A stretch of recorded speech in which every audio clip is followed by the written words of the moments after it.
To be honest with you, I would have loved to have continued, but I just don't see how that's possible after like we would have to explode.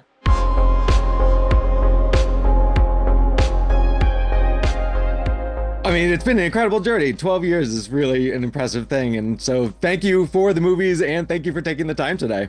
Eric, I've loved aging with these characters. It's like it is so rare for you to be able to do that, and to grow with the character and have an audience grow with you and like grow in comfort and in friendship with him. And it's been awesome. And to be honest with you, I would have loved to have continued, but I just don't see how that's possible after the stakes that we hit with this one. It's like we would have to explode.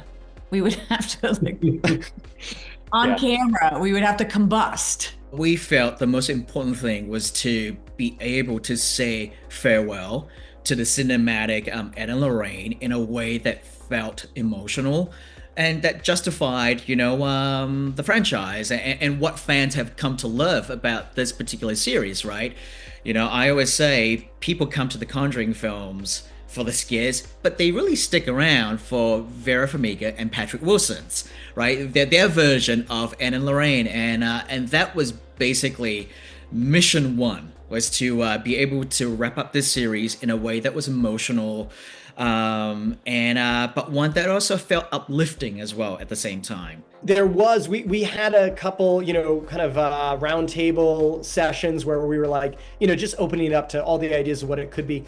And one of them was a kind of an end game sort of like, let's throw all the demons in there. Let's kind of do everything. There is something about that feels kind of natural. Is like, okay, we're going to just do the full rogues gallery. But one of the things that I kept on coming back to is I love Logan, and I love how with Logan, it has this great sense of conclusion through the characters and through this great emotional relationship. I always just use that as like a North Star, as that I wanted to have that same emotional conclusion. It's hard for us to grasp the end because it has been that, like you said, nomadic lifestyle, which we have as actors anyway. But yet there was always that constant, like every couple years for me, it's like, all right, start growing the sideburns, getting ready for, you knew it was coming. Like that's what's going to be the strangest to me, is to just like go like,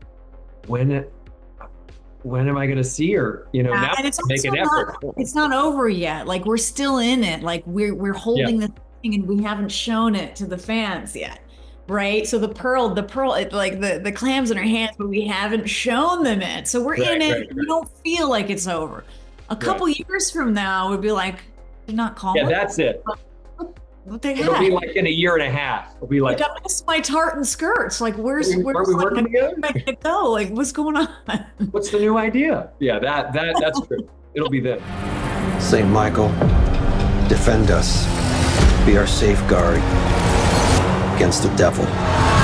The great thing about this genre is you get to really, really stretch out if you get a good one, right? And we've had a bunch of good ones here. To play a romance and this epic Greek tragedy and damning things to hell. I mean, you just talk about chewing the scenery. These movies demand that of you, and rarely as actors, certainly in contemporary film, so much of it you're usually very stated and steady. And even if your character's a little wacky, you rarely get to show the colors that you get to do on these movies. And that's just, and it's not for everybody. Like it's no, it's not for everybody because there's whole levels of exploration. Like you don't get to explore spiritual aspects to people to this degree, or psychic aspects. Like you get the physical, you get the emotional, you get the cerebral, you get, but this is a whole dimension, and going down those rabbit holes is like taxing.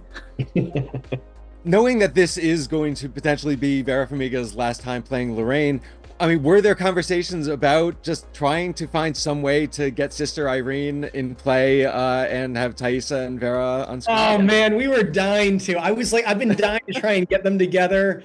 And I was even trying to do that in The Nun 2 and bring them together. It's funny, it just never quite lined up. I mean, it's so tantalizing too. You kind of just feel like, oh my God, why haven't we closed the loop on it? I know some people are going to be like, why didn't you do us? You robbed us of the two sisters. If anyone, fans of the series should go see Vera's movie Higher Ground if they haven't seen it, because they actually get to see it's a movie that Vera directed, and she's in it, and then Thaisa plays her younger self. And so they don't play opposite each other, but it's kind of amazing to see them like in the same movie. And, I recommend that to anyone. When I visited the set of Annabelle Comes Home a few years ago, I remember being in the artifact room and learning about a certain secret door that had been put in there to kind of like potentially seed for future stories. Were there discussions about that? Well, can you take me through the kind of like the full creative history of that door? I